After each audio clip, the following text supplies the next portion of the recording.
change in terms of staffing, but supporters, the areas they want to see change, of course, is playing staff and the East Stand. So firstly, what about playing staff? Will there be money available straight away? Yeah, I think that statement said there's money available. We've been talking about our playing budget, and we've also been having these discussions for a while. So so we've built that into some of our sort of thought processes anyway, and we're just trying to wait until we got it over the line before we did that. So yeah, there's money available, and there's money available if we need it for transfers. And again, we're not going to say how much. We're not going to go too big on that, because it's all about sensible investment, and you have to be really careful that you don't suddenly say, oh, there's a lot of money available when and all of a sudden wage demands go up, and etc. So we'll make strategic investments as a club, and we'll make sensible investments as a club, and continue in that manner. And how much of a priority is getting the stand sorted out? The stand doesn't change. It doesn't change in terms of the priority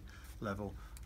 It's always been a priority of ours, and we're still working on making sure that happens. And 5USport coming in doesn't necessarily change that, but it gives us a chance to maybe look at a bit more of a master plan situation with the whole the land around, etc., and the whole stadium. So it does open up maybe a couple of different channels, but the East Stand is still a priority for all of us. And finally, Kelvin, as you know, it's been such a tumultuous time for Cobblers supporters, highs and lows all over the place. So in the time you've been here, is this the sort of outcome that you would have been looking for as a chairman, this sort of investment?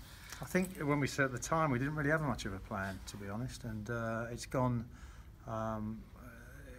And if you did, I'm not sure you'd have written it in this way, because it's you almost wouldn't believe some of it really. But I think I think we've done well, and we've kind of said what we would do. We took over a club. There was a lot of money in debt.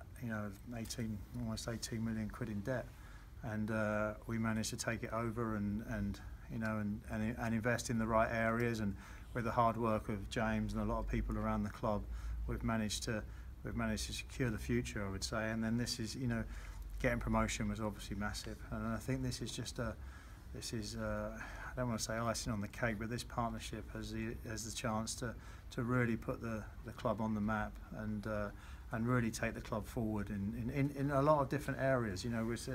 We can't just get focused on the pitch and the development around the ground. We've got to talk about some of the education aspects of what we're doing, and that's very important for us as a club anyway, because that's important. That's always been part of our strategy in terms of education. So, but it's very important that we also begin to work with 5USport in developing Northampton Town in China, and I think it was difficult for me to get my head around initially. Understanding some of the potential out there and how that can then feed back into what we do here at Northampton, and how we can take advantage of that. But that's going to be a really interesting project, I think, over the coming months. And the fact it's Chinese investments, indication of the changing nature of the game, isn't it? That China's now the market really for football. Well, it's definitely an emerging market in football, and I think China are going through their own sort of growing pains with that.